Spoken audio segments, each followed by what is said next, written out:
Namaste everybody. Here's Nuvedo's mushroom growing kit.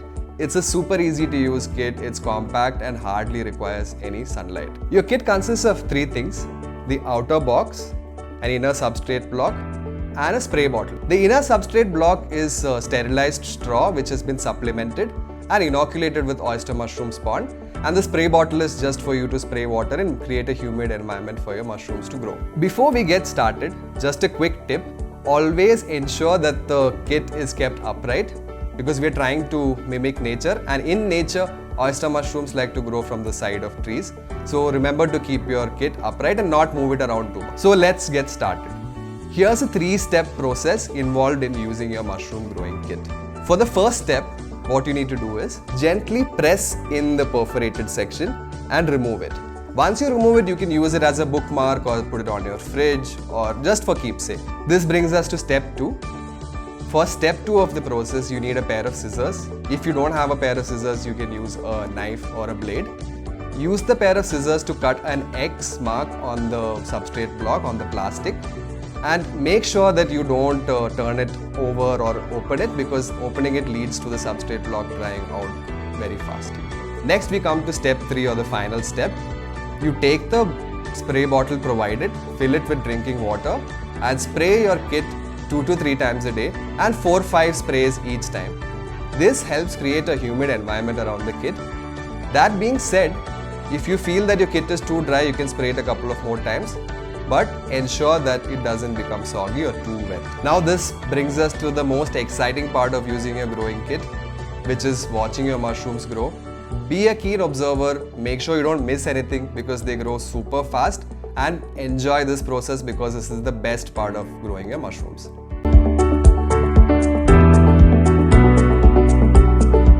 Here are a few ideal locations inside the house that you can place your kit. Now that you've opened your kit, let's discuss some places inside the house that you can place your kit for the best growing experience. Couple of things that you have to keep in mind while choosing a place. First and foremost, it has to be a really hygienic place and it has to be clean because mushrooms like to grow in sterile conditions. The second thing is, please ensure that wherever you're keeping the kit, it receives ample fresh air and fresh oxygen, because oyster mushrooms do best in places which have a good fresh air exchange. The third thing to remember is that you have to place your kit in a cool place which doesn't receive any direct sunlight. Another thing that you have to keep in mind is that the mycelium is super sensitive. So once you've decided a place, make sure you don't shift the box around too many times. And as discussed before, keep the box upright because oyster mushrooms love to grow from the side of trees.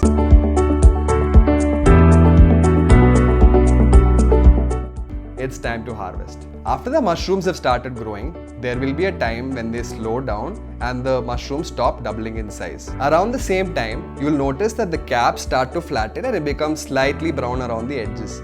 This is the best time to harvest, and if you harvest it at this time, your mushrooms taste the best. Now, to harvest your mushroom, all you have to do is hold them at the base of the stalk, twist them and gently pull them.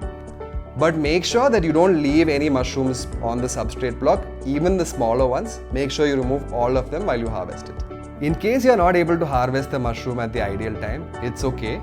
If you let it grow out a little bit, you'll observe that the caps of the mushroom turn up a little bit and it becomes concave in shape. It's totally fine to harvest it at this time as well. All you're going to notice is that the taste is slightly different and the texture is a little bit harder, but it's fine to harvest it at this point. At the time of fruiting, it's common for mushrooms to drop spores.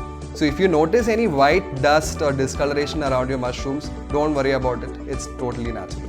Don't worry if your mushrooms look a little different from what you find on the internet or on our box. Just remember that they are living, breathing creatures like you and me, and they just turn out to look a little different. In case you don't want to use the mushrooms on the same day of your harvest, you can store it for another couple of days in the refrigerator. But remember to use a container which lets your mushrooms breathe. So no airtight containers, and preferably store them in a brown paper bag in the fridge, and it will last you a couple of days.